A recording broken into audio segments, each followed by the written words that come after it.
सुप्रभात आणि नमस्कार. भावशेखर. आपला आजचा भावशेखरचा विषय शब्दमास. शब्दमास हा पूर्णपणे वेगळा विषय आहे. कोणत्याही प्रकारच्या आत्मस्तुतीचं आवरण न आणता या विषयाकडे मी बघणार आहे आणि या व्हिडिओच्या सुरुवातीलाच तुम्हा सगळ्या श्रोत्यांना माझी कळकळीची मनापासून नम्र विनंती आहे की कोणत्याही प्रकारे आत्मस्तुती म्हणून मी हा व्हिडिओ करत नाहीये हे लक्षात ठेवून हा व्हिडिओ बघा किंवा ऐका. करोनाच्या काळानंतर आपल्या सगळ्यांच्या केवळ आर्थिक गरजा बदलल्या, आर्थिक बाजू बदलली, सामाजिक गरजा बदलल्या, सामाजिक बाजू बदलली, राजकीय गरजा बदलल्या, राजकीय बाजू बदलली, आपल्या व्यावसायिक गरजा बदलल्या, आपली व्यावसायिक बाजू बदलली. असं झालंय असं नाही. या चार गोष्टी बदलल्या, अगदी जरूर बदलल्या. पण आपल्या दैनंदिन वैयक्तिक जीवनामधल्या सुद्धा अनेक गोष्टी बदलल्या का याचा विचार करू. तुमच्यापैकी सगळ्यांना कल्पना आहे की गेली काही वर्ष माझ्या सामाजिक जीवनामध्ये अनेक वेगवेगळ्या विषयांवरती मी अनेक वेगवेगळ्या ठिकाणी वक्ता म्हणून बोलत असतो. 1988 सालपासून दरवर्षी सादर होणाऱ्या केंद्रीय अर्थसंकल्पावरती मी विश्लेषण करत असतो. अगदी 2023 साली मी अशा पद्धतीच्या अर्थसंकल्पीय विश्लेषणाचा नामवंत अर्थतज्ञ कैलासवासी नानी पालखीवाला यांचा रेकॉर्ड मोडला. त्याच्या व्यतिरिक्तही मी अनेक विषयांवरती व्याख्यानमाला अलीकडच्या काळामध्ये करत असतो. लोकमान्य टिळक असतील, गजानन महाराज असतील, समर्थ रामदास असतील, गुलजार असतील. धर्मसंस्थापनार्थाय म्हणून 3 दिवसाच्या व्याख्यानमालेमध्ये आद्य शंकराचार्य भगवान परशुराम आणि समर्थ रामदास असतील. अगदी त्यातल्या शंकराचार्य आणि भगवान परशुरामांवरतीही मी 2 किंवा 3 दिवस बोलतो. आणि मग करोना नंतरच्या काळामध्ये जाणवलेली एक दुसरी गोष्ट अशी, आणि त्याच्या आधीही मी गेली अनेक वर्ष अनेक मॅनेजमेंट इन्स्टिट्यूटना व्हिजिटिंग फॅकल्टी किंवा गेस्ट फॅकल्टी म्हणून जात असतो. केवळ महाराष्ट्रातच नाही तर अनेक महाराष्ट्रांच्या बाहेरच्या युनिव्हर्सिटीमध्येही जातो. ही प्रक्रिया जवळजवळ गेली 30-35 वर्ष सुरू आहे. अलीकडच्या 5-10 वर्षांमध्ये मी अनेक मॅनेजमेंट इन्स्टिट्यूट, अनेक पोस्ट ग्रॅज्युएट आणि ग्रॅज्युएट कॉलेजेसच्या सिलेबस कमिटीवरती किंवा एक्झिक्युटिव्ह कमिटीवरती आहे. आणि या काळामध्ये बदललेला एक अत्यंत महत्वाचा फरक असा लक्षात आलेला आहे की आपल्या सगळ्यांचेच माणूस म्हणून, नागरिक म्हणून, विद्यार्थी म्हणून, अगदी प्राध्यापक, शिक्षक आणि दैनंदिन जीवनातला वाचक म्हणूनही एका जागी बसून एखादी गोष्ट सातत्यानं करण्याची आणि दीर्घकाळ करण्याची क्षमता बदलली आहे. असं लक्षामध्ये आलं की मी मुंबईतल्या एका नामवंत कॉलेजच्या सिलेबस कमिटीचा सभासद आहे. त्याच कॉलेजमध्ये मी काही काळ विद्यार्थी होतो. काही काळ त्याच्याकडे मी व्हिजिटिंग फॅकल्टी म्हणूनही गेलोय. सिलेबस कमिटीमध्ये वेगवेगळ्या गोष्टींचा विचार करत असताना मी काही अकाउंट्सच्या सिलेबस कमिटीचा सभासद नव्हतो. मी इकॉनॉमिक्स आणि फायनान्सचा होतो. आणि त्यावेळेला एक उदाहरण म्हणून देताना माझ्या कॉलेजच्या प्राध्यापकांनी मला असं सांगितलं, ज्या कॉलेजचा मी समितीचा वरती आहे, की सर, आता मी अशा पद्धतीची पत्रिका केली आहे किंवा प्रश्नपत्रिका काढली आहे. याचं कारण असं, आम्हाला अकाउंट्समध्येही आम्ही अशीच काढली होती. अकाउंट्समध्ये 6 प्रश्न होते, त्यातले 3 ऑब्जेक्टिव्ह होते आणि त्याच्यासाठी 2.5 तासाचा वेळ दिला होता. मी उडालोच. मी म्हणलं, एवढे ऑब्जेक्टिव्ह असताना 40 मार्काच्या 45 मार्काच्या ह्याला आपल्याला एवढे 2.5 तास लागतील? तर त्या प्राध्यापकांनी मला सांगितलं, की जे माझ्या वैयक्तिक आयुष्यातही मला ओळखतात, ते म्हणले, सर, अगदी मोकळेपणाने सांगतो की जर आज 1000 विद्यार्थी या परीक्षेला बसणार असतील, 580 बसणार होते, यातल्या म्हणली निम्म्या मंडळींनी जरी 6च्या 6 प्रश्न सोडवले ना, तर पुढच्या वेळेला तुम्ही म्हणाल ते प्रश्न देईन. आम्ही ते पाहिलं. खरोखरच विद्यार्थ्यांची संख्या 6च्या 6 प्रश्न सोडवलेली कमी होती. मी ही आकडेवारी कळल्यापासून मनाशी विचार करत होतो, हे आज त्यांच्या बाबतीत झालंय, कारण ते माझ्या लक्षात आलं. ते दुसऱ्याला करायचं होतं, मला नुसतं बघायचं होतं. माझीही ती परिस्थिती झाली आहे का? मग माझ्या असं लक्षात आलं की ह्या ऑनलाईन सेशनमुळे मला सलग एका जागी बसायची सवय झाली, पण ती मी माझ्याच घरातनं फॅकल्टी म्हणून घेत असल्यामुळे, कारण करोना सुरू झाल्यापासून आजपर्यंत मी काही 1000 ऑनलाईन सेशन घेतली असतील.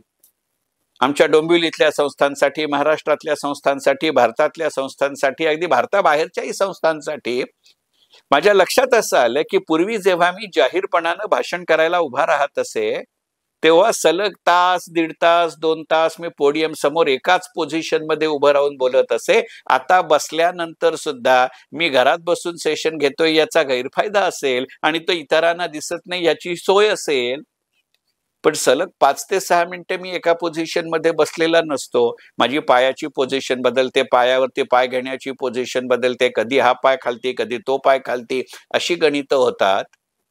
सलग एका जागी मी लहानपणापासून खूप वाचत असे, तुमच्यापैकीही अनेक जण वाचत असतील, पण आता आपल्याला 20-25 पानानंतर आपण ब्रेक घ्यायला लागलो.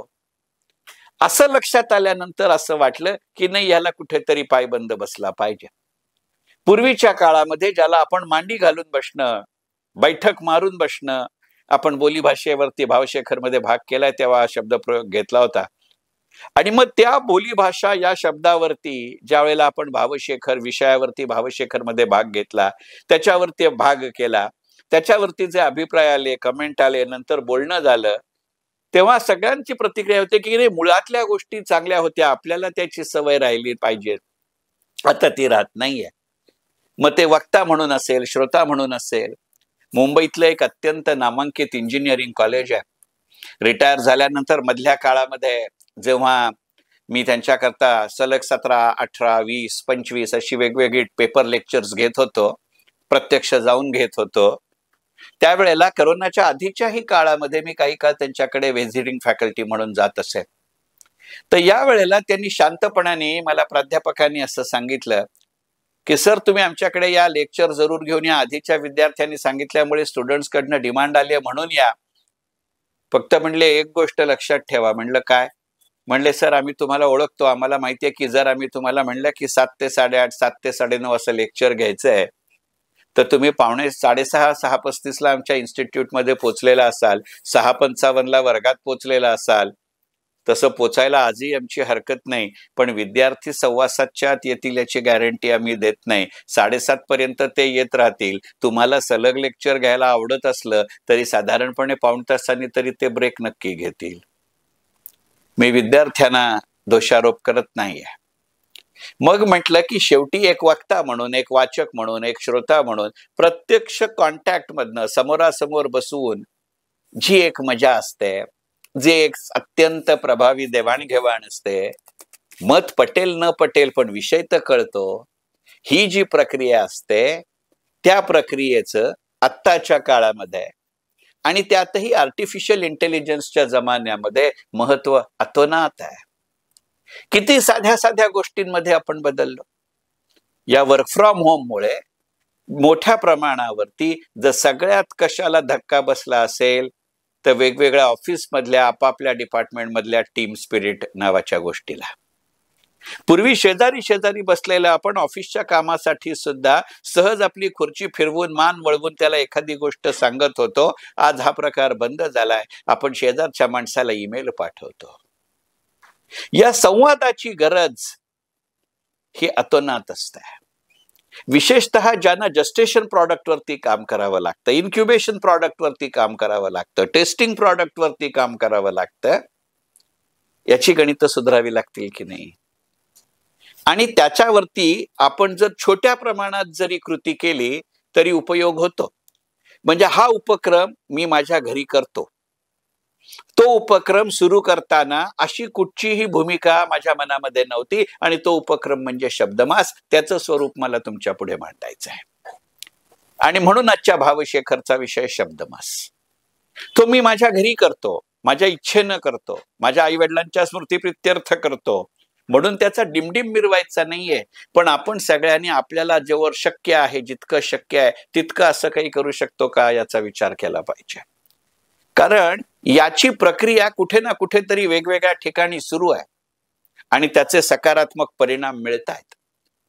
भावशेखरचे तुमच्यासारखे श्रोते सजग आहेत, संवेदनशील आहेत, म्हणून आत्मस्तुतीचा दोष पत्करून शब्दमासवरती मी हा भाग करतोय. जो सांगे वडिलांची कीर्ती तो एक मूर्ख, असं रामदास म्हणले, त्याची मला पूर्ण कल्पना आहे. मी मगाशी म्हणलं तसं रामदासांवरतीच मी 3 दिवसांची व्याख्यान मला करत असतो. पण या छोट्या छोट्या गोष्टीतनं ही सकारात्मकता निदान सुरू होते. माझे प्रकाश पिटकर नावाचे एक मित्र आहेत. प्रचंड मोठे वाचक आहेत, अत्यंत उत्कृष्ट फोटोग्राफर आहेत त्या आणि त्यांच्या पत्नी. अक्षरशः वेगवेगळ्या वाहनातनं वर्षानुवर्ष ते भारत भ्रमण करत असतात. त्यांच्या घरी 700-800 पुस्तकं आहेत. त्यांनी अलीकडच्या काळामध्ये एक प्रकल्प उपक्रम सुरू केला की आठवड्यातला एक दिवस त्यांच्याकडे 700-800 पुस्तकं आहेत. त्याच्यात कथा आहेत, कादंबऱ्या आहेत, कविता संग्रह आहेत, हिंदी आहेत, इंग्लिश आहेत, मराठी आहेत, नाटकं आहेत, फोटोग्राफीची आहेत. त्यांची वाचून झालेली आहेत, त्याच्यात सतत भरच पडत असते. पण ते असं म्हणले की त्या निमित्ताने जनतेशी किंवा आपल्या आजूबाजूच्यांशी संवाद साधणं महत्वाचं आहे. आपण काही राजकारणी नाही, आपण अत्यंत संवेदनशील सामान्य माणसं आहोत. आमच्या पिटकरांनी असा उपक्रम सुरू केला. त्यांनी त्यांच्या सोसायटीचा जो व्हॉट्सअप ग्रुप आहे त्याच्यावर टाकलं की आठवड्यातल्या एका वारी एका विशिष्ट वेळेला कोणालाही पुस्तक वाचायचं असेल त्यांनी माझ्याकडे यावं, पाहिजे तर घेऊन जावं. आधीचं परत केलं की दुसरं मिळेल.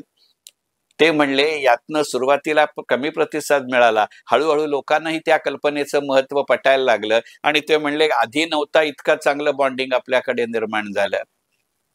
आणि मग हे जर आपण सातत्याने केलं तर आपली एका जागी बसायची ही पद्धत बदलते, सवय चालू होते. पण ती फार काळ अजूनही बसता येत नाही हेही लक्षात येतं. झालं असं. आता या पार्श्वभूमीवरती शब्दमास सारखा उपक्रम तुम्ही सगळ्यांनी जितक्या प्रमाणात शक्य आहे तेवढा सुरू करा. यातनं आपली मराठी संस्कृती टिकणार आहे. कारण आपल्याकडे विचारांच्या देवाणघेवाणीचं प्रचंड मोठं स्थान.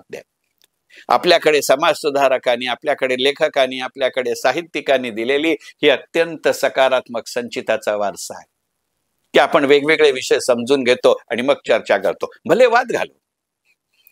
पण पु ल देशपांडे जसं वंगचित्र या पुस्तकामध्ये म्हणतात की मराठी आणि बंगाली यांचं नाटक किंवा नातं केवळ लालबाल पालमुळे नसतं, केवळ टिळकांनी रवींद्रनाथ टागोरांना मदत केली म्हणून नसतं, किंवा सुभाषचंद्र बोसांना टिळकांविषयी आदरत्व होतं, ममत्व होतं म्हणून नसतं. तर आपल्या दोघांचा स्वभाव असा आहे की आपल्याला साहित्य संस्कृतीची चाड आहे आणि त्याच्यावर चर्चा करायला आवडते. आणि एवढ्या करता आपल्याकडे व्याख्यानमालांचा इतिहास आहे, ज्याला आता कोरोनाच्या काळामध्ये काही प्रमाणात खंड बसू शकतो.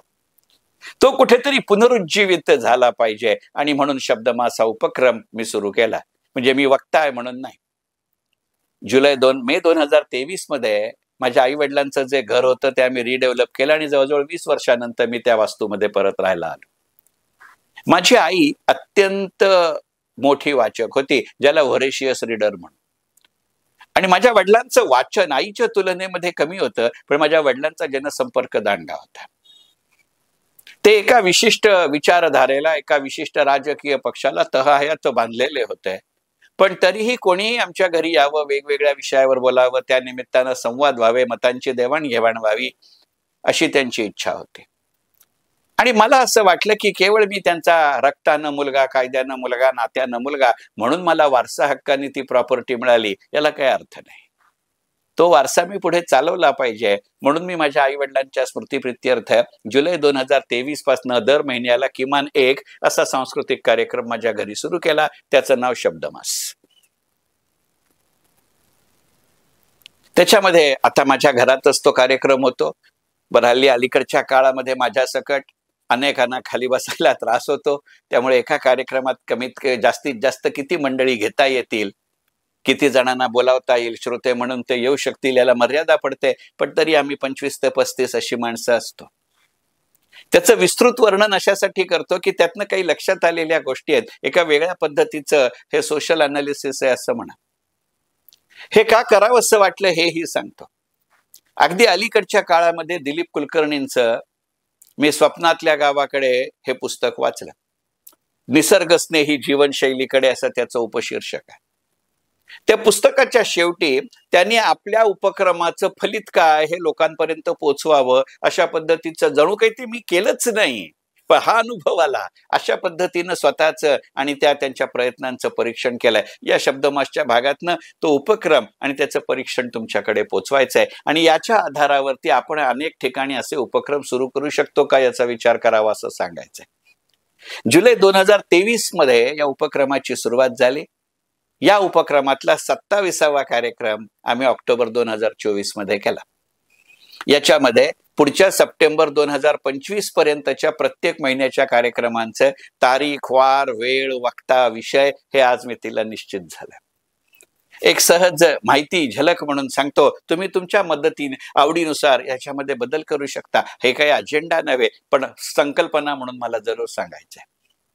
या उपक्रमाचा शुभारंभ मुंबई विद्यापीठाच्या तत्वज्ञान विभागाच्या माजी प्रमुख, विभाग प्रमुख डॉक्टर शुभदा जोशी यांनी केला.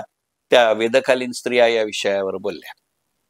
त्याच्यानंतर जयवंत कोंडविलकर जे गेली 50 वर्ष मणिपूरमध्ये वास्तव्याला आहेत, त्यांनी मणिपूर आणि ईशान्य भारत हा विषय मांडला.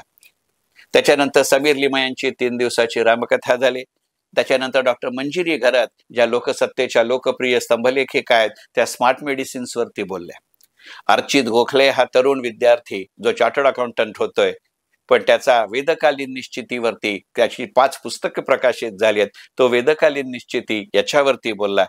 सुमित्रा कुलकर्णी ज्या संत साहित्याच्या प्रचंड मोठ्या अभ्यासक आहेत, फार अत्यंत उत्कृष्ट व्याख्यान आणि प्रवचन विवेचन करतात, त्या मला भावलेले गुलजारवरती बोलल्या. श्रेया राजवाडे पेशानं आर्किटेक्ट आहेत, पण स्वातंत्र्यवीर सावरकरांच्या कमला या महाकाव्यावर त्या बोलल्या. त्याच्यानंतर हम ट्रस्टच्या प्रचंड मोठ्या कार्यकर्त्या ज्यांचं काश्मीरमध्ये खूप मोठं काम आहे आणि आमच्या डोंबिवलीच्या रहिवासी आहेत, त्या नंदिनी पित्रे आणि प्राजक्ता जोशी यांनी स्त्री जन्माशी संबंधित एक फार सुंदर कार्यक्रम केला. त्याच्यानंतर कौशिक लेले हा विद्यार्थी किंवा तरुण जो पेशानं IT इंजिनियर आहे, त्याला जवळजवळ 5 वेगवेगळ्या परदेशी भाषा आणि 6 वेगवेगळ्या मराठी सोडून आपल्या देशातल्या भाषा येतात. तो ऑनलाईन पद्धतीनं परदेशी विद्यार्थ्यांना मराठी शिकवतो आणि इतर विद्यार्थ्यांना, इतर भाषातल्या विद्यार्थ्यांना मराठी शिकवतो. त्याच्या आधी हा शिकलाय. त्याच्या व्यतिरिक्त आजपर्यंत त्यांनी जवळजवळ 350 पुस्तकांचं परीक्षण ऑनलाईन पद्धतीने केलंय. त्या कौशिक लेलेनं मराठी आणि परदेशी विद्यार्थी आणि स्वदेशी विद्यार्थी आणि परदेशी भाषा अशा पद्धतीचा विषय मांडला. त्याचे जे वेगवेगळे कंगोरे आहेत ते त्याच्यातनं लक्षात आले. एक साधं उदाहरण सांगतो. तो बोलता बोलता पटकन म्हणला की माझ्याकडे 2 चीनी विद्यार्थिनी आहेत, त्या मराठी शिकायला लागल्या आणि खूप चांगलं मराठी शिकल्या. आता चीन हे गणित काय आहे याची तुम्हाला कल्पना आहे. मला एकंदरीतच इंटरनॅशनल फायनान्शियल इन्व्हेस्टिगेशनची बॅकग्राऊंड आहे याचीही तुम्हाला कल्पना आहे. चिन्यांचं देशप्रेम काय आहे याच्यावरती मी भावशेखर आणि शेखर 64 मध्येही अनेकदा बोललोय.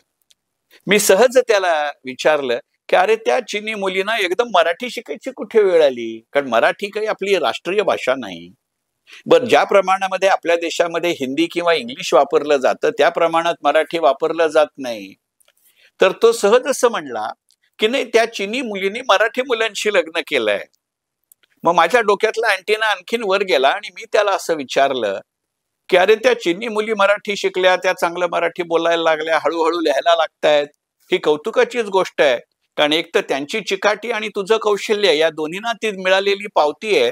पण एक मला कुतूहल आहे, म्हणलं त्या चिनी मुलींनी मराठी मुलांशी लग्न केलं म्हणून त्या मराठी शिकल्या, मग मराठी मुलांनी चिनी मुलींशी लग्न केलं म्हणून मॅन्ड्रिन शिकले का? तो म्हणला नाही. पेनिट्रेशन किती असतात बघा. हे असे कंगोरे आपण अशा जेव्हा समोरासमोर बसून एकमेकांशी ऐकतो त्यावेळेला लक्षात येतात. त्याच्यानंतरच्या काळामध्ये सारिका कुलकर्णी ज्यांचं आत्ताच बेदुणे 5 हे पुस्तक प्रकाशित झालं, अनेक वृत्तपत्रांमध्ये त्यांचं स्तंभलेखन असतं, अनेक मॅनेजमेंट इन्स्टिट्यूटमध्ये त्या बिहेव्हिअरल सायन्सवरती लेक्चर्स घेत असतात, त्या मिलेनियल पिढीवरती बोलल्या. नंतर विनायक आकटे निवृत्त बँकर, त्यानं हिंदू पंचांग कसं वाचायचं हा विषय मांडला. आपल्या सगळ्यांच्या घरी पिढीजात पंचांग असतं. माझ्या सकट सांगतो, पंचांग वाचता येत नाही, त्यांनी ते शिकवलं. त्याच्यात गमती जमती इतक्या लक्षात आल्या की विचारता सोय नाही. त्याच्यानंतर मोरया प्रकाशनचे सर्वेसर्वा दिलीपराव महाजन यांनी 4 दिवस हनुमान कथा आणि मग 1 दिवस आद्य शंकराचार्य हा विषय मांडला. अलका जोशी म्हणून BMCतल्या निवृत्त अधिकाऱ्यांनी अफाट मुंबईची अचाट कथा हा विषय मांडला. त्याचा प्रभाव इतका झाला की आमच्या या ग्रुपची आम्ही 1 दिवसाची हेरिटेज टूरही केली मुंबईची. म्हणजे इतकी वर्ष मुंबईत काढून अनेक गोष्टी तशा अर्थाने बघितल्या गेल्या नव्हत्या. सचिन केळकर जे इंटेलचे एशिया प्रमुख आहेत, त्यांनी आर्टिफिशियल इंटेलिजन्स आणि GPT चॅट हा विषय मांडला. वर्षा खोलटकर करमरकर वनवासी कल्याण आश्रमाच्या प्रदेशाध्यक्ष, या वयामध्ये नृत्य गुरु, वयाच्या आता PhD करतायत, नृत्य विशारद झाल्या. तिने आडवाटेवरचे अनुभव अशा पद्धतीचा विषय मांडला. गणेश मनोहर कुलकर्णी रुळानुबंध हे त्यांचं गाजलेलं पुस्तक आणि अगदी अलीकडे महात्मा गांधी आणि रेल्वे हे त्यांचं दुसरं पुस्तक प्रकाशित झालं. त्यांनी मला उमगलेले भैरप्पा व्हाया उमा कुलकर्णी अशा विषय मांडला. या मालिकेमध्ये मीना साठे शहा, जयश्री लेले, गौरी पेंडसे आणि अगदी शेवटी आत्ता हरवलेल्या पत्त्यांचा बंगला हे सध्या जे मराठी रंगभूमीवर नाटक गाजते त्याच्या लेखिका स्वरा मोकाशींनी विविध माध्यमांसाठी लिहिताना अशा पद्धतीचा विषय मांडला. यातनं लक्षात येणाऱ्या गोष्टी अशा आहे की त्यामुळे आपण आपल्या जुन्या वातावरणाकडे परत जातो. शेवटी समोरासमोर श्रोते आणि वक्ते येणं यातनं विषय जास्त चांगला समजतो. करोनाने आपला सगळ्यात मोठा बळी घेतलाय तो म्हणजे आपल्याला 1 तासापेक्षा जास्त वेळ एका जागी बसता येत नाही. मांडी घालून तर सोडा, खुर्चीवर सुद्धा बसता येत नाही. वक्ता 1.25 तासाच्या पुढे गेला तर श्रोते चुळबुळ करायला लागतात. हेही आपल्याला, वक्त्याला आणि श्रोत्याला म्हणजे आयोजक म्हणून मला, ऐकायला आलेल्या श्रोत्याला आणि बोलायला आलेल्या वक्त्याला भान येतं. त्यामुळे आपोआप कार्यक्रम आटोपशीर व्हायला लागले. आमचा कौशिक गमतीने म्हणला, सर तुमच्याकडच्या कार्यक्रमाचा अनुभव आणि धडा लक्षात घेतल्यानंतर माझी आता ऑफिसमधली प्रेझेंटेशन्सही सुधारायला लागली आणि असे वेगवेगळे हिशोब तुमच्यासारख्या चोखंदळांपुढे मांडावे, शक्य आहे त्यांनी असे उपक्रम सुरू करावे. या हेतून कोणत्याही प्रकारे आत्मस्तुती न करता पण तो दोषपत करून आजचा भावशेखरचा विषय शब्दमास मनपूर्वक धन्यवाद भावशेखर.